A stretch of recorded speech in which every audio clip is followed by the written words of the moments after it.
Hai Edu Friends, selamat datang kembali di YouTube channel Widya Edu. Kali ini, di episode pertama EduCast, kita sudah kedatangan tamu yang sangat spesial yang akan menjawab pertanyaan-pertanyaan kalian seputar SIMAK UI. Siapa sih tamunya kali ini?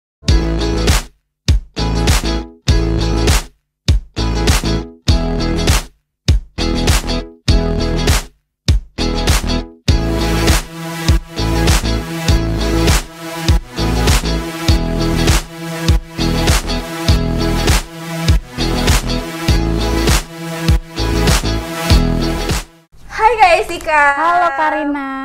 Wah, seneng banget nih hari ini kita kedatangan Kak Jessica dari Edu Heroes yang bakal jawab pertanyaan-pertanyaan kalian semua seputar SIMAK UI. Pastinya Kak Jessica juga udah siap dong jawab pertanyaan-pertanyaan mereka. Pasti dong.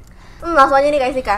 Ngomong-ngomongin soal SIMAK UI, pasti banyak banget nih pertanyaan-pertanyaan yang bakal muncul karena teman-teman kita tuh pasti haus informasi kan tentang pendaftaran, biaya dan lain-lain. Nah, aku langsung mau nanya nih, kemarin aku udah ngelis beberapa pertanyaan dari teman-teman. Yang paling penting adalah mereka nanya, kemarin kan jadwal UTBK sama UI ini mepet itu gimana tuh Kak?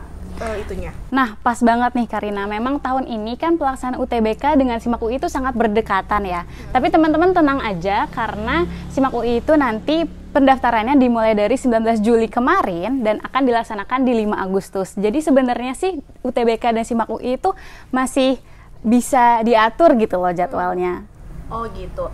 Nah, yang paling penting sebenarnya buat teman-teman ini adalah update ya Kak, update informasi. Dan mungkin Kak Jessica bisa kasih tahu tuh tips-tipsnya update informasi gimana Kak? Nah bener banget Karina, apalagi di masa sekarang itu kan yang offline semua tutup nih. Jadi semua informasi itu kita dapatnya dari online.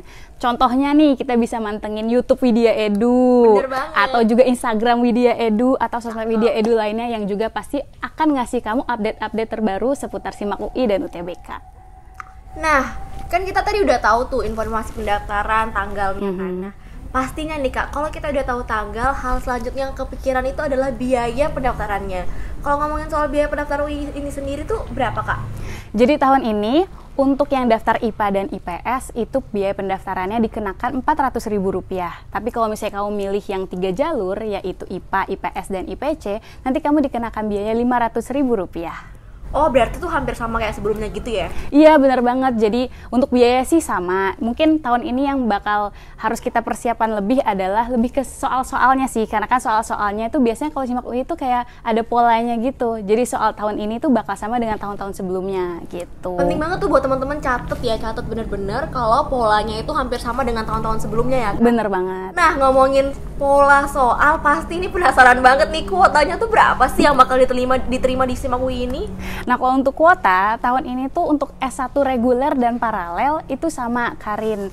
Jadi kuotanya 50%. Dan untuk SIMAK yang jalur vokasi, kuotanya 30%. Tapi untuk kelas internasional lebih banyak, jadi kuotanya 60%. Itu berarti lebih banyak daripada tahun sebelumnya ya Kak? Karena yang kemarin itu kan lebih banyak di SBM ya, dan ini tuh lebih banyak di SIMAK. Berarti ini tuh membuka peluang yang besar banget kan buat adik-adiknya masuk jalur SIMAK. Bener banget, jadi tahun ini tuh benar-benar tahun kesempatannya adik-adik semua untuk mempersiapkan bisa masuk Universitas Indonesia. Wow. Nah, ngomongin soal kuota, ngomongin soal biaya, pasti ini penasaran banget adik-adiknya. Di mana sih Kak kita bisa latihan soal? Kan kita tadi bilang polanya tuh hampir sama kan setiap tahunnya. Nah, pasti tuh muncul kepikiran, di mana sih aku tuh bisa latihan soal gitu loh buat persiapan SIMAK aku tahun ini. Karena SIMAK UI itu polanya sama dengan tahun-tahun sebelumnya, jadi kan memang penting banget nih, kayak yang kamu bilang tadi, adalah penting banget untuk kita pelajarin soal-soal sebelumnya. Bisa dengan tutor, bisa dengan teman, atau yang lainnya. Pas banget lagi ada program Super Class SIMAK UI dari Widya Edu. Jadi kamu bakal diajarin sama tutor berpengalaman, tutor berprestasi, dan juga bareng sama teman-teman. Jadi ada teman diskusinya, Karin. Gimana caranya? Klik aja link di bawah sini. Berarti udah dapat tutor terbaik dan juga bisa diskusi bareng teman gitu ya Kak? Wah, hebat banget. Bener banget, selain itu harus daftar sih, langsung daftar sih. Kalau aku sih langsung daftar.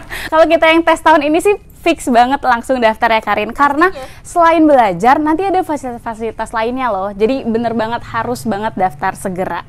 Dan kuotanya itu terbatas ya Kak, jadi harus cepet-cepetan, jangan lupa daftar. Bener banget. Jadi SIMAK tahun ini bakal ada tes yang namanya tes kemampuan dasar dan tes kemampuan akademik. Untuk tes kemampuan dasar itu nanti ada bahasa Indonesia, bahasa Inggris, dan matematika.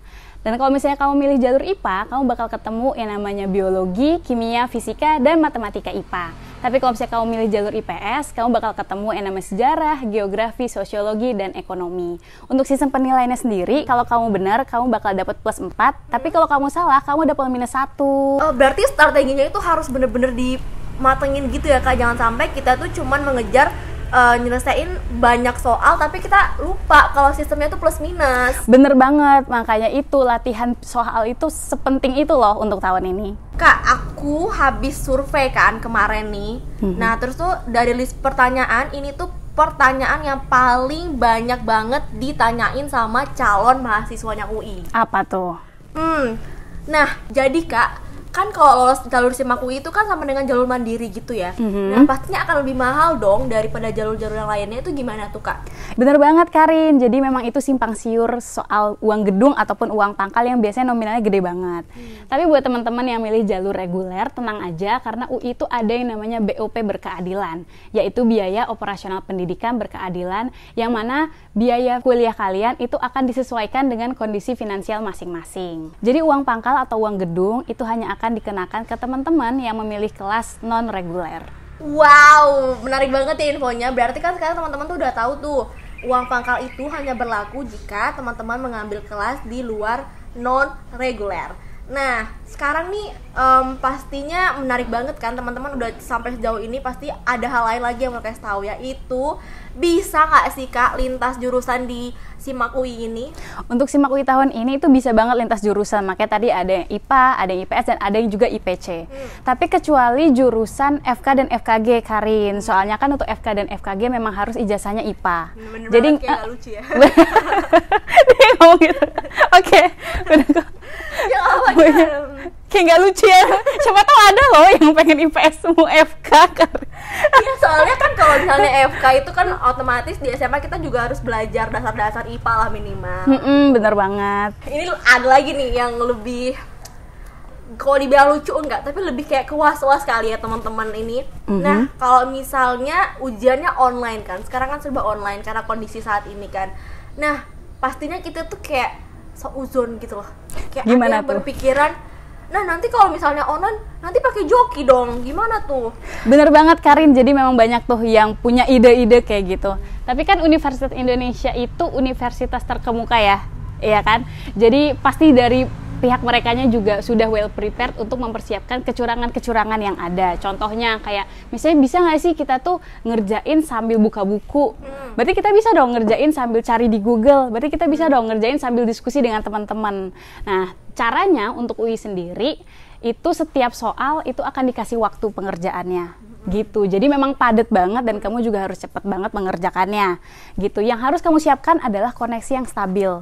Dari awal pengerjaan sampai akhir itu harus stabil banget gitu. Jangan sampai ke lockout tiba-tiba dan juga jangan sampai tiba-tiba ke close, bahkan lebih parah ke close sih.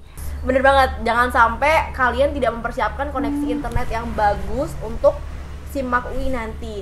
Nah, ini nih pertanyaan terakhir nih buat Kak Jessica nih. Nah, ini nih yang paling penting banget buat teman-teman ketahui nih Kak. Mereka tuh penasaran banget gimana sih, kan ini tuh ujiannya online, pasti akan banyak mungkin kendala-kendala yang akan terjadi nantinya, entah itu nanti lampunya tiba-tiba off, atau kehabisan baterai laptop, atau nanti koneksinya jelek. Itu tuh gimana Kak, persiapan dari panitia UI-nya tuh gimana? Jadi kalau misalnya koneksi kalian terputus tiba-tiba itu nggak masalah sih, tapi yang akan jadi masalah adalah kalau misalnya device kalian tiba-tiba mati ataupun tiba-tiba kalian ke close dari laman itu. Gitu Karin. Berarti ya balik lagi sih Kak, harus well prepared banget ya, jangan sampai nanti kalian pas lagi ngerjain soal tiba-tiba laptopnya mati, karena itu bakal fatal banget ya Kak. Bener banget Karin. Nah, kan tadi kita udah ngobrol banyak hal tuh tentang SIMAK UI, serba-serbi SIMAK UI, mulai dari pendaftaran, biaya, sampai gimana sih kalau misalnya pakai joki. Kalian juga pasti udah dapat tambahan informasi banyak banget dong dari podcast ini. Nah, sekarang aku mau pamit undur diri dulu nih. Gimana Kak Isti, kamu ikut penutupan podcast nggak sama aku nih? Boleh banget Karina. Oke, ini dia edukasi serba-serbi SIMAK UI untuk kamu. Dan aku Karina. Aku Jessica. Sampai jumpa di podcast selanjutnya. Dadah.